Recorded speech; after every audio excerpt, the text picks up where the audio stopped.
Colossenses capítulo 3.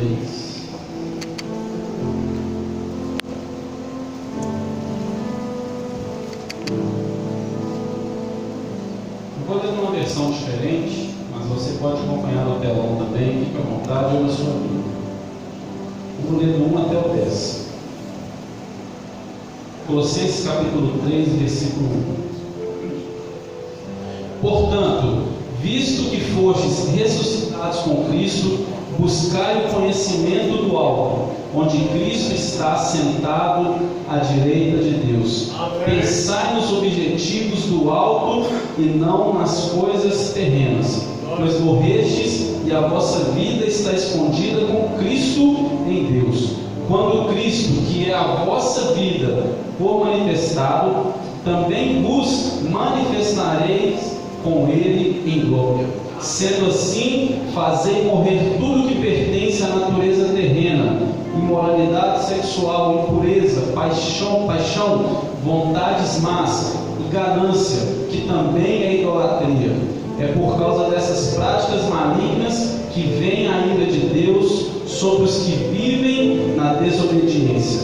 Nelas também andastes no passado, quando ainda viveis com esses hábitos. Mas agora livrai-vos de tudo isso: raiva, ódio, maldade, difamação, palavras indecentes do falar. Não mentais uns aos outros, pois já vos despistes do velho homem com suas atitudes, e vos revestistes do novo homem, que se renova para o pleno conhecimento, segundo a imagem daquele que o criou. Vamos orar. Senhor, damos graças a Ti, ó Pai, por esses momentos maravilhosos que nós passamos aqui, Senhor. Nós trouxemos, ó Pai, o nosso culto ao Senhor, e quão maravilhoso é poder estar reunidos junto aos santos. Nesse momento nós também agradecemos, ó Pai, pelos testemunhos que foram dados. Nós sabemos, ó Pai, que muitas vezes somos, ó Pai, temos os livramentos e nem percebemos. E, ó Pai, a Tua igreja agradece. Nós agradecemos, ó Pai, por tudo que o Senhor tem feito por nós. E que neste momento a nossa mente esteja atenta, o nosso coração seja uma terra fértil, para que a Tua palavra seja uma semente que gere frutos para a eternidade. Nós oramos no nome de Jesus. Amém. Amém. Ontem, os jovens e as jovens aqui da igreja, nós fomos na igreja quadrangular aqui perto. Quem que foi? Nós não almoçou hoje não, foi uma galerinha boa lá. E próximo sábado agora, primeiro sábado, quero que você tenha sempre isso em mente. Todo primeiro sábado do mês é sempre o Fica Firme, culto de jovens aqui na igreja. Amém ou não amém? Amém. Então todo primeiro sábado, culto de jovens aqui na igreja. E nesse sábado nós teremos culto, viu, Guilhermão? E nós contamos, o meu sonho, pastorzão, o pastor também, é que todos os jovens estivessem aqui, todas as programações. Nós contamos com todos vocês aqui. Quem é jovem? Aí, ó. Então eu quero ver todo mundo aqui no sábado. E só lembrando, o nosso festival de sorvete está quase chegando. Quem gosta de sorvete faz barulho aí. Gente, sorvete é bom demais. Vamos tomar um sorvete depois? Dia 16 de março, às 15 horas até às 18 horas, você pagando R$12, você tem direito a 3 horas de sorvete livres, fora a comunhão que você vai ter com esse irmão bonito aqui. Amém. Que vai vir, que está aí perto de você, que vai estar. É um momento de comunhão. Nós chamamos várias bandas, ministérios de louvor, de dança. Nós também queremos apresentar um teatro tudo nesse dia. Então faça o esforço, venha. R$12 em queres, não está caro. R$12 é um preço bom, não é, Dani? Então venha, participe. A Márcia está com os convitinhos ali, ela já passou para algumas pessoas. E olha que facilidade: se você vender 5 convites, o seu é gratuito. Então você não acha promoção melhor que essa. Venda para pessoas da igreja, chame seus familiares, chame seus amigos e participe conosco. Amém? Amém. Amém. Irmãos, quando Paulo, entrando no texto, ele escreve isso aqui apenas para a gente ter um entendimento sobre o porquê que ele escreveu essa carta. A igreja de Colossos, ela estava enfrentando uma heresia muito forte. Eu estava estudando sobre isso e alguns estudiosos dizem que existia uma heresia ali que era uma mistura um pouco do gnosticismo e um pouco do judaísmo, mistura. E o que é o gnosticismo, assim, só para a gente entender, bem superficial? Dizia que Jesus era um ser superior, mas não Deus. Dizia que ele era um ser superior, mas não Deus. E isso estava dentro da igreja. E a segunda, que é sobre o judaísmo, era que as pessoas diziam que a observância das ordenanças do judaísmo, com relação, por exemplo, à comida, com relação aos sábados e às festas, eram sim necessários cumprir para que se alcançasse a salvação. Por exemplo, a comida, os judeus tinham, ainda têm, uma dieta rigorosíssima. Eles não podem comer, por exemplo, porco, né, pastorzão? Né? Então, bacon não podia, misericórdia, né? Não podia, aquela feijoada que você gosta, não podia. Só que eles diziam assim, então nós precisamos manter aqui o sábado, nós precisamos manter as festas judaicas e também com relação até mesmo a objetos. E isso entrava ali o misticismo. E é interessante que Paulo escreve isso para aquela igreja, mas isso alcança a gente hoje de uma forma tão ampla que parece que ele escreveu assim, para o ano 2019 da igreja mundial em si. Por quê? Hoje nós vemos o misticismo dentro das igrejas, infelizmente, assim, aos montes. Toca na rosa ungida, o pano que você toca e você é curado, a vassoura, né? Você já deve ter visto isso por aí na televisão, a vassoura lá que você compra e você vai varrer o mal da sua casa, esses tipos de coisa. E tudo isso não, ou você crê que sim ou que não é mera coincidência. E por que eu dei essa primeira introdução aqui? Porque quando Paulo lê o primeiro versículo, ele fala, portanto, visto que fostes ressuscitados com Cristo. E aqui o primeiro ponto que eu quero chamar a sua atenção é que você não deve ter nenhuma dúvida com relação à morte e ressurreição do nosso Senhor Jesus. Isso não pode ter nem sequer um pingo. Será que é isso mesmo? Por quê? As pessoas vão vir lançando na sua mente coisas contrárias a isso, trazendo dúvidas. Mas Paulo diz, vocês que foram ressuscitados com Cristo. Você crê que Jesus ressuscitou dos mortos?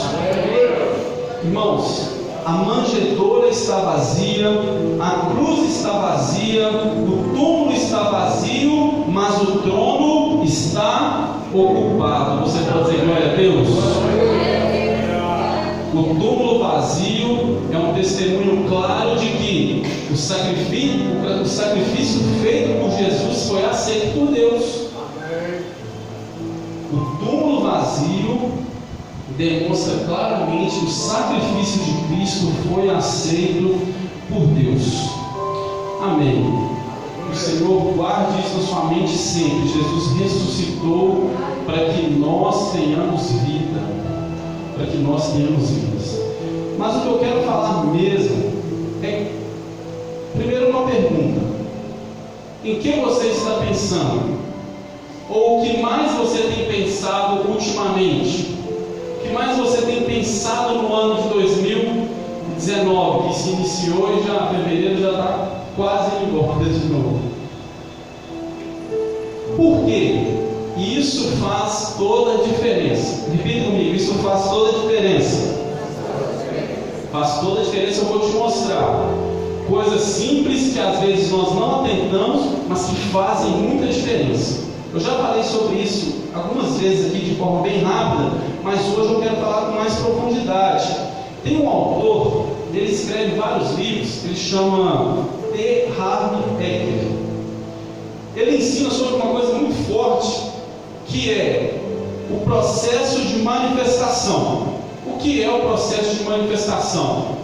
Ele diz que todo pensamento gera um sentimento, todo sentimento gera uma ação e toda ação gera um resultado. Nós falamos sobre isso lá na célula, terça-feira, e isso é muito interessante. Eu vou falar mais uma vez. O processo de manifestação ele acontece como? O pensamento gera um sentimento gera uma ação e uma ação gera resultados. E eu quero dar alguns exemplos na prática. Olha como é interessante. Eu conheci a Letícia no ano de 2012. Ô ano abençoado. Amém. Eu conheci ela, Thais. Aí pensa bem. Olha como que foi. Eu estava lá no festival de sorvete.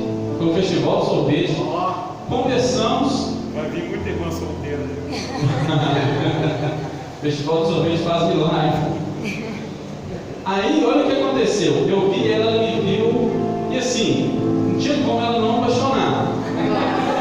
Aí, eu lembro que eu conversei com ela um pouquinho, que eu estava apresentando, e ela era a líder de dança. Eu perguntei a ela, qual música vocês vão apresentar? Ela me falou uma música do Fruto Sagrado lá, eu gosto muito. Ela foi mencionando no Facebook. Quando eu cheguei em casa, depois do festival de sorvete, né? Esquecido lá, desprezado, não tinha solicitação de ninguém. Aí tinha solicitação da Morena. Eu falei, opa, viu essa? Morena mencionou, logicamente, entrei na foto lá, olhei para isso. Aí eu vi que tinha uns amigos em comum.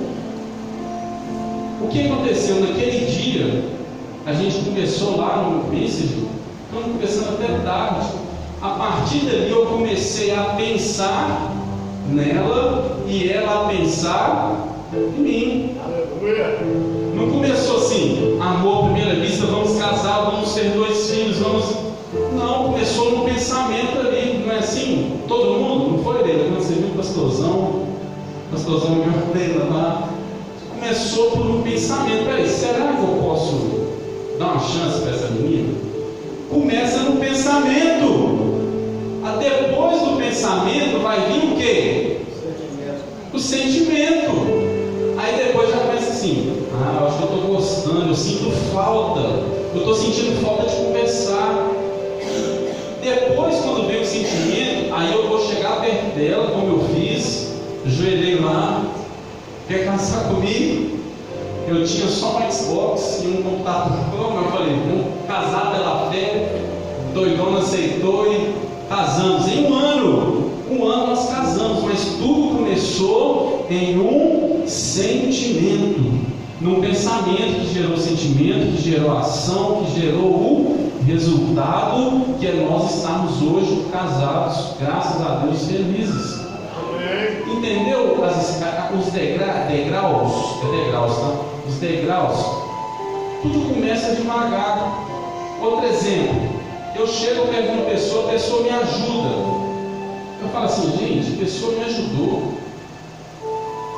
Sempre pensei, a pessoa é gente boa, ela é legal. Quando aquela pessoa precisar de algo, você tem total disposição a ter uma ação para ajudá-la, que vai gerar um resultado de amizade entre vocês dois. Quem entendeu? Amém. Agora vamos para o lado inverso. Você está lá no seu serviço tranquila, alguém vem, pisa no seu pé sem querer, não te pede desculpa e vai embora. Você fala assim, o João pisou no meu pé, o fulano pisou no meu pé. Eu acho que essa pessoa não gosta de mim. Você começou a plantar um pensamento. Aí a pessoa passa e fala assim, foi lá, pisou no meu pé, Guilherme. Eu descobri o nome dele. Aquilo começa a criar um sentimento dentro de você. Fala assim, eu não gosto da minha pessoa. Não sei porquê, mas eu não gosto da minha pessoa. Porque o pensamento gerou o sentimento de ódio, de raiva pela pessoa. Aí quando aquela pessoa precisar de algo, você vai falar assim, never. A sua ação vai ser contrária. Vai falar assim, não, eu te ajudar, jamais. E o resultado vai ser uma inimizade. mas tudo começou por um pensamento. As pessoas têm o poder de plantar pensamentos na sua mente também. Eu até brinquei lá na célula, eu vou usar o mesmo exemplo aqui, que eles vão lembrar. Eu chego para você e falo assim: gente, a gente está numa crise, está ruim o negócio. Por que você não vende, não compra orangotango e vende? Aí o Wesley fala assim: peraí, orangotango? Ele estava pensando em orangotango?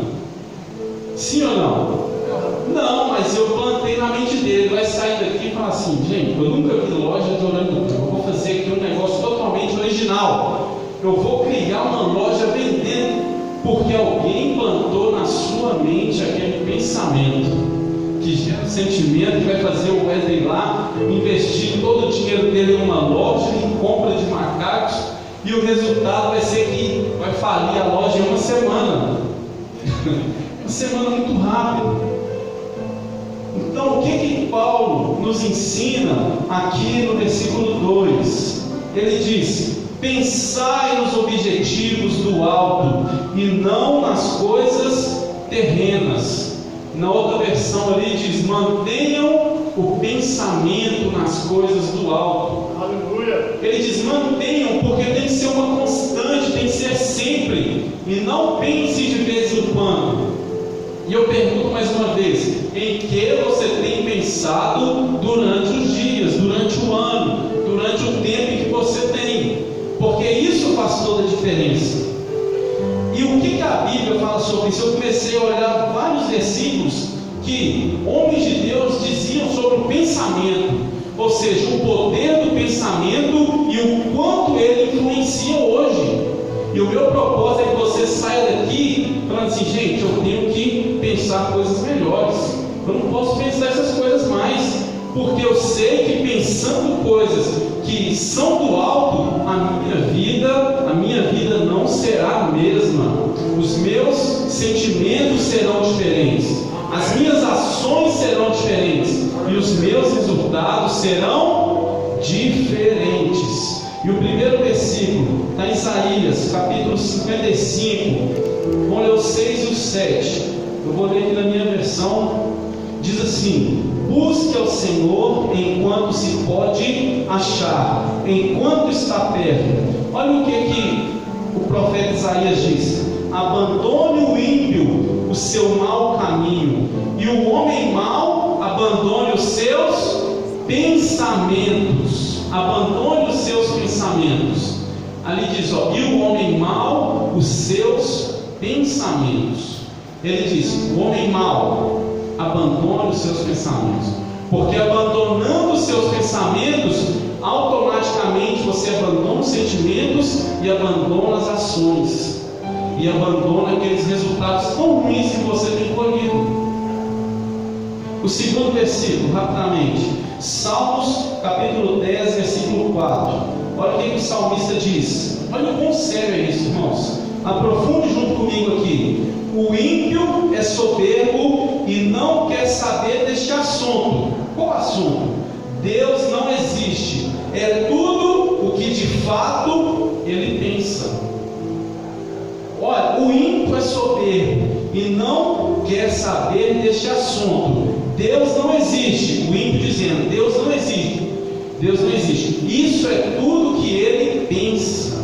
Isso é tudo que ele pensa. Pensamento não é algo tão inofensivo quanto nós pensamos. Olha aí.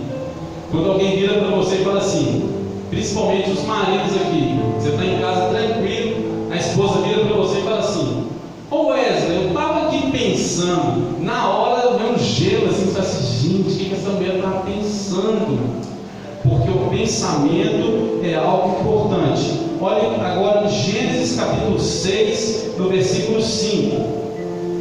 O Senhor viu que a perversidade do homem tinha aumentado na terra e que toda a inclinação dos pensamentos do seu coração era sempre e somente para o mal. O Senhor percebeu isso aqui quando o Senhor mandou Noé construir a arca. Ele diz: toda a inclinação inclinação dos pensamentos são para coisas do mal. O próximo agora, olha o que o escritor de Hebreus diz no capítulo 3, versículo 1. Portanto, santos irmãos, participantes do chamado celestial, e agora ele nos aconselha: fixem os seus pensamentos em Jesus. Fixem os seus pensamentos em Jesus, apóstolo e sumo sacerdote que confessamos. E eu pergunto mais uma vez: em que você tem pensado? É claro que nós pensamos em muitas coisas, mas qual é o nosso objetivo maior? São coisas terrenas ou são coisas celestiais? É bom pensar na esposa, né, do seu cônjuge, é bom pensar na menina que você quer namorar, no seu emprego, na sua faculdade, mas o nosso pensamento tem que estar nas coisas celestiais. Agora em 2 Coríntios, o último, capítulo 10, no versículo 5 e 6, olha o conselho que o apóstolo Paulo nos dá.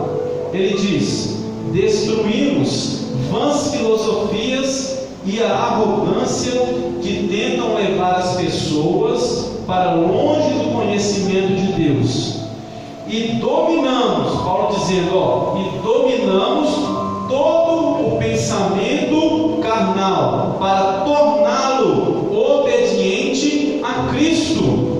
Se o apóstolo Paulo diz assim, eu tenho que dominar todo o meu pensamento carnal e eu torno ele, assim, essa palavra tornar, ela dá um sentido de força. Eu pego e torno ele obediente a Cristo.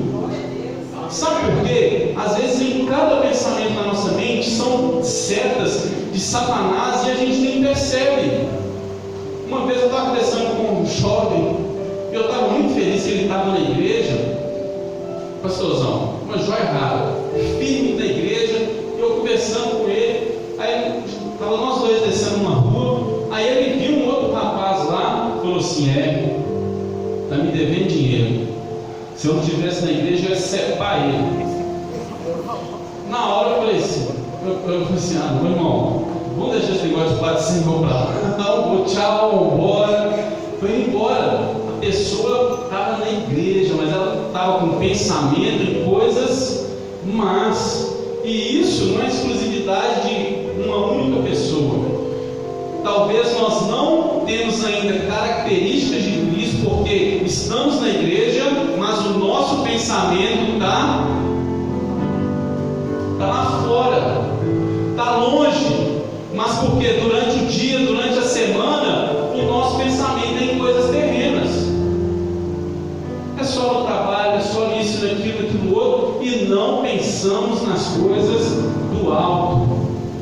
E isso tem que ser uma coisa que você tem que se dominar, porque se o apóstolo Paulo, né, a gente considera Paulo um dos homens mais importantes do cristianismo, sem dúvida, se ele dizia que ele tinha que tornar os pensamentos dele, ele dizia, dominamos todo o pensamento carnal para torná-lo obediente a Cristo, e estaremos preparados para repreender qualquer atitude rebelde.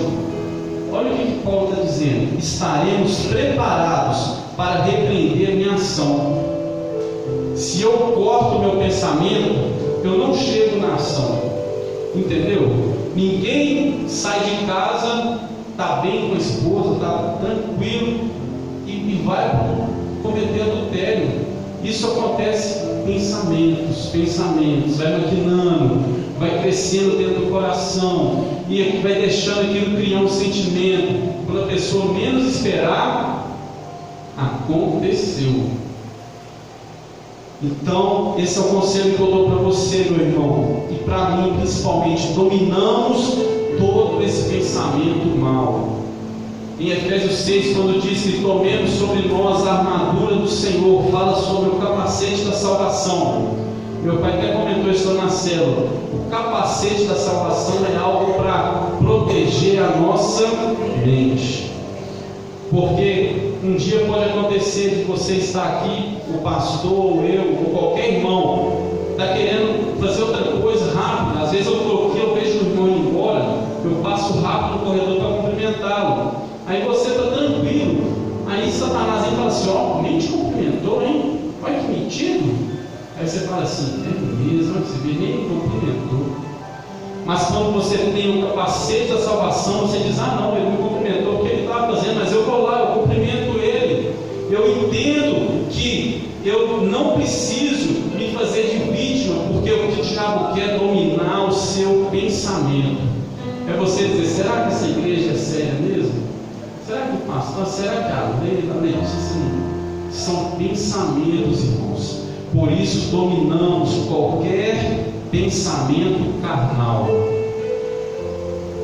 A Bíblia diz em Romanos capítulo 8 que há uma luta constante entre a carne e o Espírito. E no versículo 5, lá no texto, Colossenses capítulo 3, versículo 5, Paulo diz: sendo assim, fazei morrer tudo o que pertence à natureza terrena. Fazei morrer tudo que pertence à natureza terrena. E aqui ele fala sobre práticas em si. Olha o que ele vem falando: imoralidade sexual, impureza, paixões, vontades más, ganância, que é a idolatria. São coisas que já passou até do pensamento.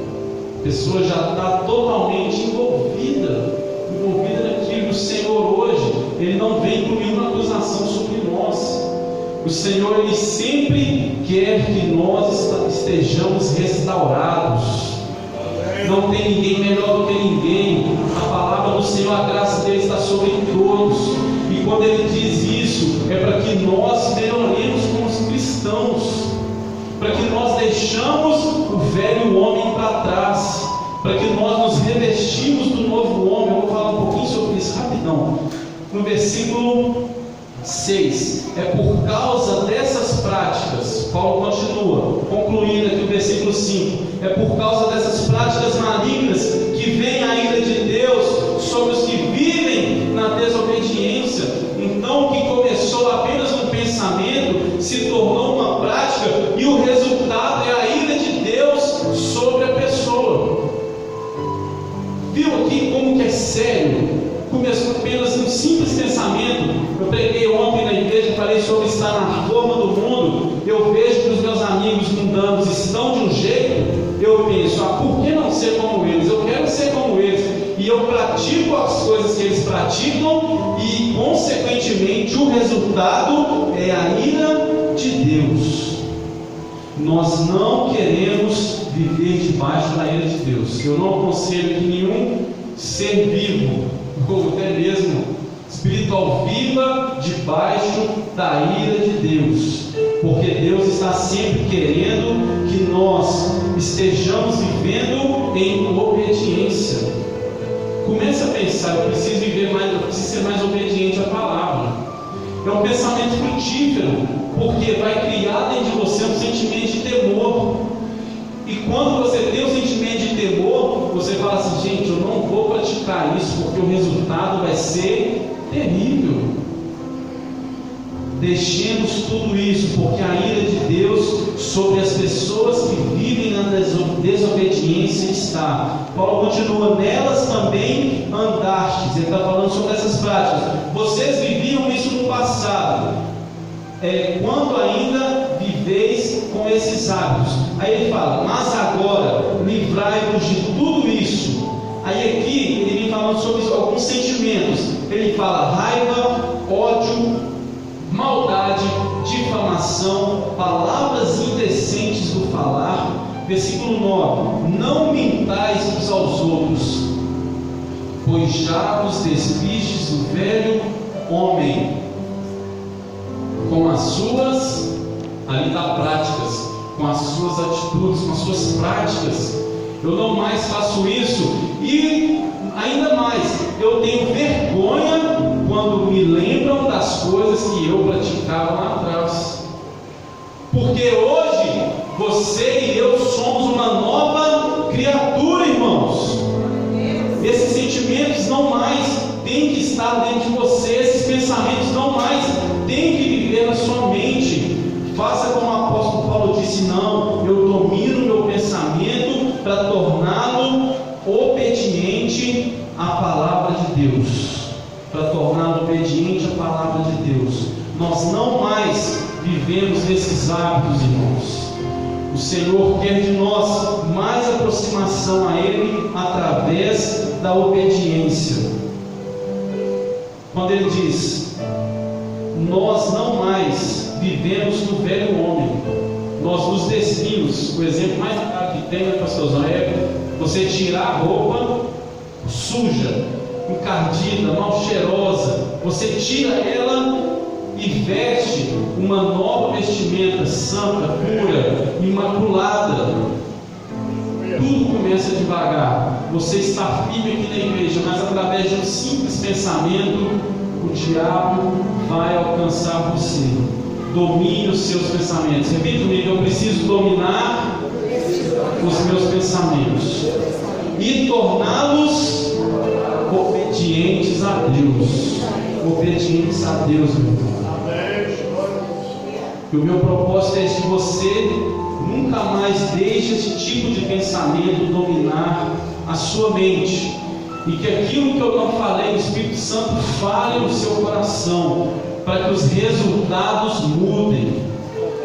Quem quer que os resultados sejam diferentes? Quem você ficasse de pé, por gentileza? Eu quero pedir para o pastor João fazer essa oração.